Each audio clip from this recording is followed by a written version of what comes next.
12, 11, 10, 9. Ignition sequence start. 6, 5, 4, 3, 2, 1, 0. All engine running. We have a liftoff. July 20, 1969. கிட்டத்தட்ட 54 வருஷத்துக்கு முன்னாடி நிலவில் முதல் மனிதன் காலை வச்சான். இன்னைக்கு இருக்க எந்த விதமான அட்வான்ஸ் டெக்னாலஜியும் இல்லாத அந்த சமயத்தில் எப்படி 3 மனுஷங்களை சேஃபாக நிலவுக்கு அனுப்புனாங்கன்றதை பற்றி நம்ம இந்த வீடியோவில் பார்க்கலாம்.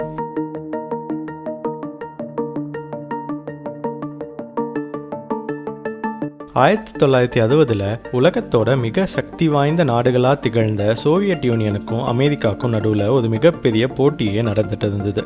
முதல்ல யார் விண்வெளிக்கு போகலாங்கிறத பற்றி தான் இந்த போட்டியே. இதை ஸ்பேஸ் ரேஸ்னு சொன்னாங்க. இந்த ரேஸில் ஆரம்பத்தில் இருந்தே சோவியட் யூனியன் அமெரிக்காவோட ஒரு ஸ்டெப் முன்னாடியே இருந்தாங்க. உலகத்தோட முதல் செயற்கைக்கோளை அவங்க தான் உருவாக்குனாங்க. அதை ஸ்பேஸ்க்கும் வெற்றிகரமாக அனுப்புனாங்க.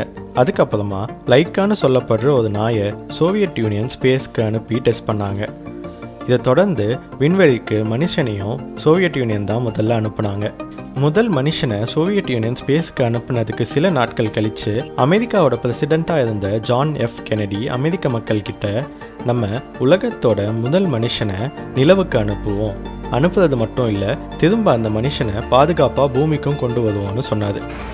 We choose to go to the moon in this decade and do the other things, not because they are easy, but because they are hard.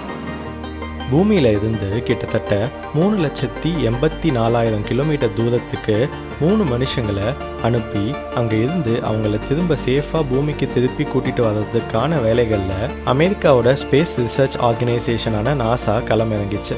இந்த 8 லட்சம் கிலோமீட்டர் பயணத்துக்கு 3 பேரை சூஸ் பண்ணுறாங்க. நீல் ஆம்ஸ்ட்ராங், பஸ் ஆல்ட்ரின், அப்புறம் Michael Collins.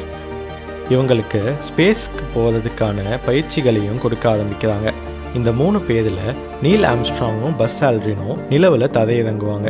Michael Collins நிலவோட ஆர்பிட்டை வட்டமடிப்பார். இதுதான் plan. இந்த 3 பேரையும் நிலவுக்கு கொண்டு போகிறதுக்காக ஒரு மிக பிரம்மாண்டமான ராக்கெட்டையும் உருவாக்குறாங்க. அதுதான் சாட்டர்ன் 5. மொத்தம் 9 பாகங்கள் கொண்ட இந்த சாட்டர்ன் 5ல் 8 பாகங்கள் மனிதனை பூமியில இருந்து நிலவுக்கு கூட்டிட்டு போகிறதுக்கான ஃபியூயல் கொண்ட பாகங்கள். மீதம் இருக்க ஒரு மாடியூல் தான் மனிதர்கள் இருக்க மாடியூல். ரொம்ப துல்லியமாக இந்த ராக்கெட்டையும் மனிதர்கள் இருக்க அந்த மாடியூலையும் தயாரிக்கிறாங்க. ஜூலை 16, 1969 பூமியிலிருந்து 3 மனுஷங்களோட நிலவை நோக்கி சாட்டர்ன் 5 தன்னோட பயணத்தை தொடங்குது. இந்த சாட்டர்ன் 5 ராக்கெட்டோட முனையில் ஈகிள்னு சொல்லப்படுற மாடியூலில் 3 ஆஸ்ட்ரோநாட்ஸ் இருக்காங்க. உலகம் முழுசும் இந்த நிகழ்வை பார்த்துட்டு இருக்கு. அந்த சமயத்தில் தான் சக்ஸஸ்ஃபுல்லாக சாட்டர்ன் 5 கிளம்புது.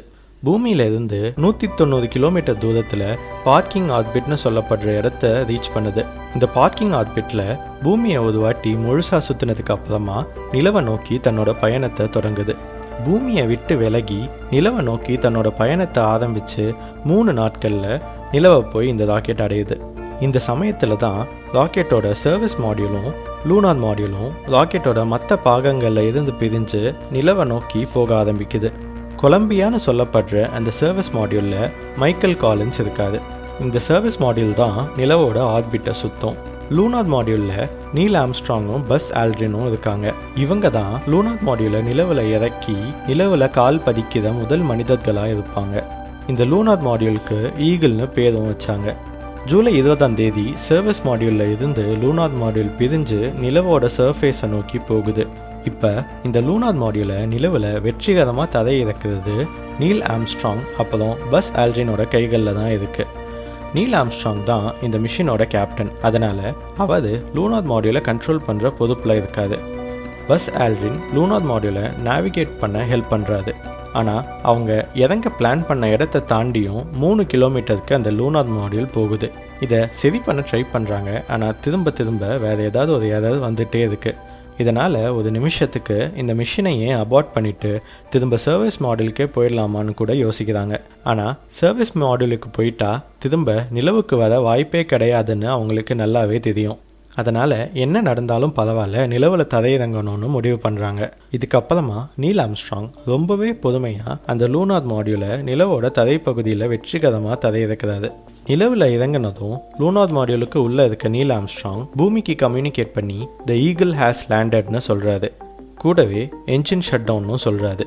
நிலவில் இறங்கி 6 மணி நேரத்துக்கு லூனார் மாடியூலுக்கு எந்த பாதிப்பும் ஆகாமல் இருக்கா, திரும்ப நிலவில் இருந்து கொலம்பியா மாடியூலுக்கு போகிறதுக்கு தேவையான ஃபியூயல் இருக்கா, நிலவில் நடக்கிறதுக்கு தேவையான ஆக்சிஜன் இருக்கான்னு எல்லாத்தையுமே செக் பண்ணுறாங்க. 6 மணி நேரத்துக்கு அப்புறமா தான் நிலவில் இறங்கி நடக்க முடிவு பண்ணுறாங்க. நீல் ஆம்ஸ்ட்ராங், பஸ் ஆல்ட்ரின் 2 பேருமே ரொம்ப எக்ஸைட்டடாக நிலவில் இறங்கி நடக்க தயாராகிறாங்க. நம்ம எல்லாருக்குமே தெரிஞ்ச மாதிரி நீல் ஆம்ஸ்ட்ராங் தான் நிலவில் முதல்ல கால் பதிக்கிறாரு.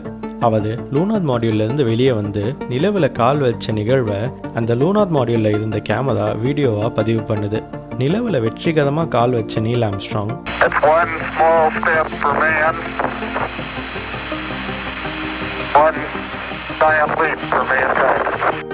அதாவது மனுஷனுக்கு இது ஒரு சின்ன காலடி தான், ஆனால் மனித குலத்துக்கு இது ஒரு மிகப்பெரிய முன்னேற்றம்னு சொல்கிறாரு.